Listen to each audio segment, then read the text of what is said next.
नारद जी जो है वो इधर उधर भटकते हुए, घूमते हुए, भ्रमण करते हुए, क्योंकि नारद जी को श्राप लगा हुआ है कि वो एक स्थान पर बैठ करके भजन नहीं कर सकते। अब उस श्राप के कारण वे इधर उधर सर्वत्र भटकते हुए घूमते रहते हैं। तो एक बार वो घूमते घूमते कहाँ पहुंच गए? हिमालय पहुंच गए। और जब हिमालय में पहुंचे तो हिमालय के प्रताप के कारण यहाँ पर उनको जो श्राप लगा हुआ था ना, उसका असर नहीं हुआ। वहां एक बड़ी सुंदर सी गुफा देख करके इनको लगा कि भटकते भटकते हर समय घूमता रहता हूँ, चलो यहाँ बैठ करके कुछ देर भजन कर लेता हूँ। और नारद जी जैसे ही वहां बैठे भजन करने के लिए, तैसे ही उनकी चित्रवृत्तियां बहिर्मुख से अंतर्मुखी हो गई। धीरे धीरे धीरे धीरे उनका ऐसा ध्यान लगा कि उनको अपने शरीर की सुधि नहीं रही। इतना गहरा ध्यान उनको लग गया। अब इधर जैसे ही इनका ध्यान दिन ब दिन बढ़ता जा रहा था, उधर इंद्रलोक में इंद्र को चिंता सताने लगी। कहीं ऐसा तो नहीं कि ये अपनी इस तप बल पर कहीं मेरा इंद्रलोक ले ले।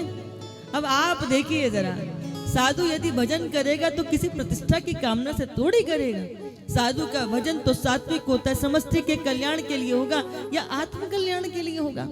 भजन करने के बाद भी यदि किसी पद की कामना है, इसका मामला कि भजन बहुत कच्चा है। हाँ, सारे पदों को छोड़ करके व्यक्ति तो हरि पद चाहता है, भगवान के चरण चाहता है। यदि उसके बाद भी उसको राज सत्ता सिंहासन का यदि आकर्षण है, तो इसका मतलब भजन अच्छा नहीं है।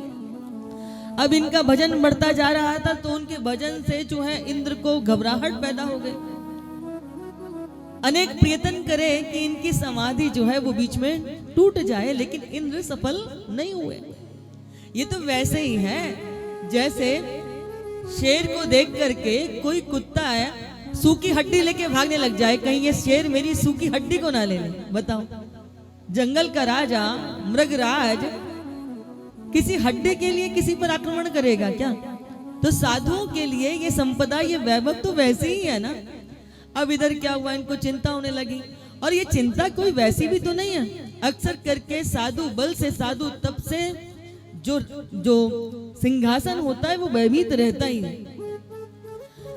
अब इधर इंद्र को चिंता जब हुई तो उसने जाकर के कामदेव से प्रार्थना करी कि जाकर के आप कुछ करो और कैसे भी करके इनकी समाधि को तोड़ दो। कामदेव अपने अस्त्र शस्त्र लेकर के नारद जी की समाधि को तोड़ने के लिए चल दिए हैं। बंधुओं, कामदेव आए अपनी पूरी सेना के साथ, दल बल के साथ में वहां पहुंचे। और पहुंचने के बाद में हालांकि भय बहुत लग रहा है। जब शिव तीसर नयन उघारा, चितवत काम भयउ चरी जारा, कहीं ऐसा फिर ना हो जाए।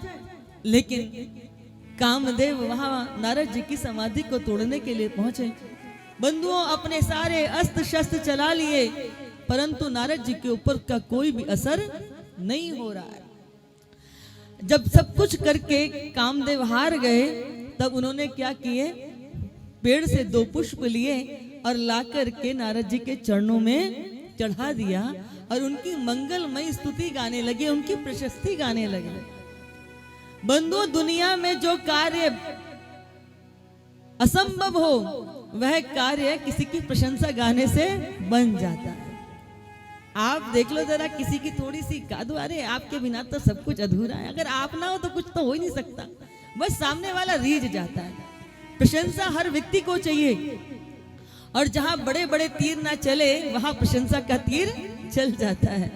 तो कामदेव ने क्या किया, प्रशंसा करने लगे। अरे हम तो आपकी समाधि कहाँ तोड़ सकते हैं, आप ठहरे जो है भजनानंदी महात्मा, जिन पर साक्षात श्री हरि की कृपा हो, जो स्वयं ब्रह्मा जी के मानस पुत्र हो, उनके दर्शन करने के लिए सारी दुनिया ललायत रहते हो। हमारे में कहाँ सामर्थ्य कि हम आपको कुछ कष्ट पहुंचा सके। प्रशस्ति गाने लगे, और जैसे ही प्रशंसा गाई है, तैसे ही वो प्रशंसा कान से कहाँ चली गई है, भीतर चली गई। और भीतर जैसे गई, तैसे नारद जी की आंखें खुली। यहाँ जो है जब प्रभु के आंख नेत्र खुले थे तो काम जल करके नष्ट हो गया था, परंतु यहाँ जब काम भगवान जो है नारद की प्रशंसा करने लगा, उनकी स्तुति गाई है, उनको प्रणाम करके क्षमा याचना की है, तो जो है नारद जी ने अपनी करुणा का हाथ उसके सिर पर रख दिया। और यहाँ काम का आशीर्वाद किसको प्राप्त हुआ है? नारद जी को का आशीर्वाद काम को प्राप्त हुआ है। आप जब बुराइयों को वो दे देते हो ना अपना परिचय, तो क्या होता है, बुराइयां और बलवती हो जाती हैं। लेकिन जैसे ही बुराई पनपती है आप उसको नष्ट कर देते हो, तो वह बुराई आपके जीवन में आपका कुछ बिगाड़ नहीं पाती। यहाँ पर नारद जी ने उस काम को परिचय दे दिया, आशीर्वाद दे दिया है। अब वह काम जो है क्या हुआ, अब वो सोच रहा है कि महात्मा आगे चल, देख मैं तेरी क्या स्थिति करता हूं। अब बंधुओं, नारद जी बड़े प्रसन्न हैं। क्या विचार करने लगे कि देखो, शंकर जी ने तो काम पर विजय पाई थी, परंतु मैंने तो काम पर तो विजय पाई, मैंने तो क्रोध पर भी विजय पा ली, क्योंकि शंकर जी ने तो क्रोध करके काम को जला दिया था, परंतु यहाँ तो काम मेरे चरणों में आकर के गिर गया, मैंने उसको क्षमा कर दिया, मैंने काम और क्रोध दोनों पर विजय प्राप्त कर ली। इधर बंधुओं, अब जो कामदेव है वो जगह जगह जाकर के इनकी प्रशंसा गाने लगे। अब इनकी प्रशस्ति चाहूं और गाई जाने लगी। अब तो कभी कभी आपने देखा होगा कि जब कोई व्यक्ति आपकी प्रशंसा करता है ना, तो प्रशंसा के साथ साथ में प्रशंसक भी आपके कान से भीतर आ जाता है। और आपकी जब कोई प्रशंसा गाए तो अच्छा लगता है, और जब नहीं कोई गाता तो आप फिर उसी प्रशंसक को खोजने लग जाते हो कि वो कहाँ मिलेगा, या तो वो खुद आएगा या आप वहां तक पहुंचोगे।